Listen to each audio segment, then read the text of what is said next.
Let me know what you think the fish that I'm getting for this tank is. I don't think any of you will guess. Yeah, this is gonna look absolutely insane. You're probably wondering where the saltwater fish is though, and I'll show you in a minute. Don't worry, nowhere's bad, but when AquaDecorBackgrounds.com sent me this, mind you, use code JOEY15 on their website, 15% off. These new slim, flexible, magnetically held backgrounds, I knew what I wanted to do. Today I'm just gonna kind of set this tank up, show you exactly what I was thinking, and I think you guys will agree with me rather quickly that I'm making the right choice. Luckily, since these are so flexible, they just get shipped to you all rolled up into a little bundle, and then when you open it up, you can just, personally, I just laid it flat for a couple hours and it like went back to normal form. But apparently you can also use hot water. I find that that's great. That method's great for like the smaller rocks and stuff. So you see these nubs here? They come with these magnets. You put this on the other side of your aquarium, just tiny little silicone covered magnets that aren't gonna scratch the glass, and it holds it in place, meaning that you can add this to your aquarium even if you have fish or if you don't. Okay, so that was arguably one of the easiest 3D background installations I've ever done. I arguably could have pulled the tank out from the wall because you can clearly see that it's quite far from the edge here. But what I found was I just started dropping the magnets behind it and they just get stuck where they're supposed to go. So that worked out absolutely perfect. Background looks completely amazing.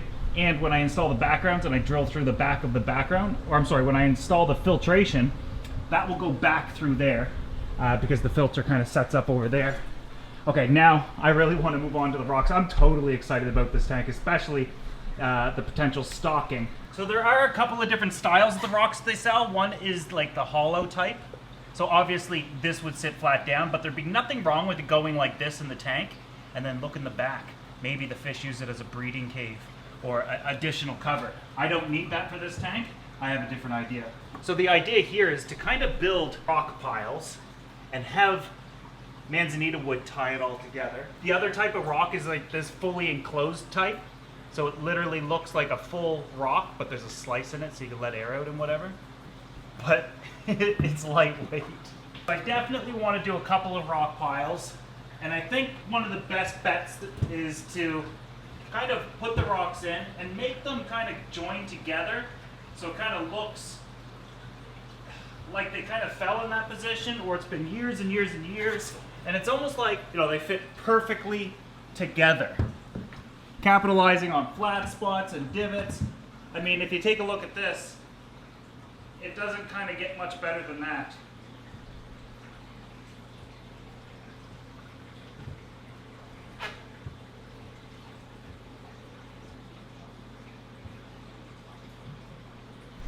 Absolutely stunning that way. We'll take a closer look here in a minute. I want to do this side next.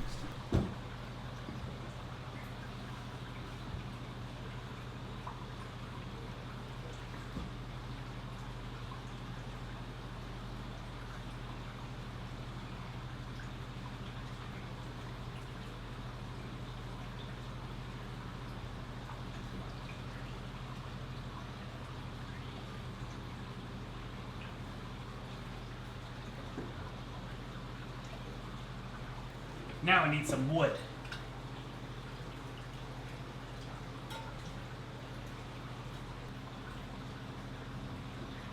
So I think this is probably what I will end up settling on.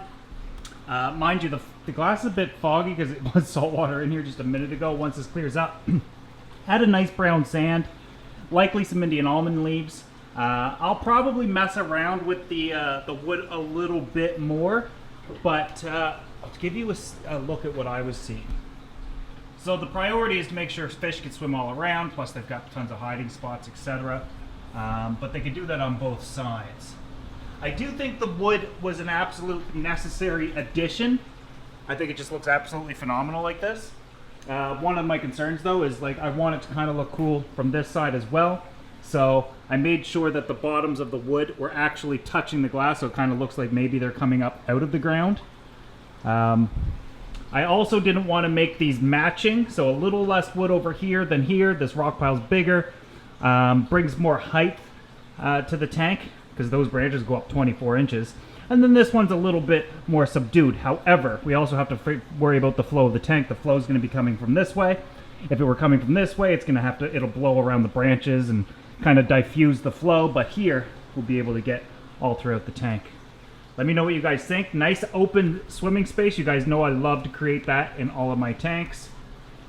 But I think this is just absolutely gorgeous, especially for the planned fish that is coming. I want to do this in advance because I got to get this tank up and running here shortly. I think filled up and running is going to look absolutely phenomenal. I just don't have the substrate, so I'm not going to bother filling it until I run to the store in a few days and get some. But yeah, this is just absolutely gorgeous. Let me know what you think. Okay, let's check out the saltwater tank. So yes, I moved them all back.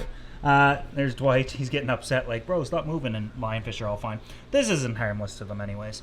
Everybody's been moved back in here. Look at how much every other day it just seems like we have more and more macroalgae in this tank. But you guys do know that this is going to be Dwight's tank anyways. He's going to have a lot of this in here with him. And this tank, the saltwater tank, is going to be tied into the racking system.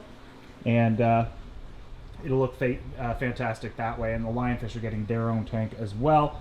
I do know that things in the gallery right now look pretty bad, pretty rough shape, but you also have to remember that I'm building tank after tank after tank. I just finished moving things. These two tanks have to be completed. I also have to fix these two tanks, make them look gorgeous. But once we get up and running, guys, this is going to be absolutely phenomenal, especially when we get the rays over there. But anyways, hope you enjoyed this video of setting up that tank. I think it's just absolutely gorgeous. Definitely one of my favorite in the gallery. Although I think I'm going to mess with the wood a little bit more. Maybe less is more, but we'll see. Maybe I'll just have one stick coming out instead of a bunch.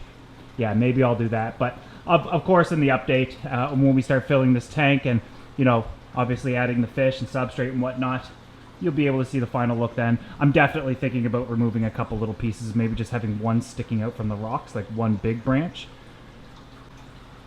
Okay, I went with less. I already changed my mind. Now, if we shut off one of the lights, we get something even more dramatic. And now I'm liking it even more. The shadows that the branches are creating, they seem to look more mysterious and they pop out of nowhere. The crevices are darker. There's more shadowing. And once we have water in here and the water's rippling, creating a ripple effect along the rocks and stuff, it's just going to look absolutely gorgeous. Let me know what you think the fish that I'm getting for this tank is. I don't think any of you will guess.